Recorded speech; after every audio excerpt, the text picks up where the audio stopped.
Hey guys, welcome back to Phone Tricks. In this video, we'll learn how to change keyboard language of IQOO Z6 smartphone. So before we start the video, I request you to subscribe our channel for more interesting phone videos. So first of all, we need to enter settings, then swipe up.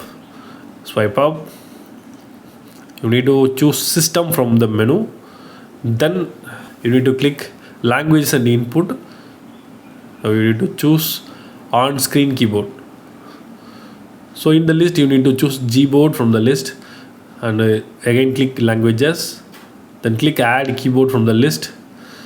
You can choose any language you want. I will add Malayalam, then click done. Now you come back.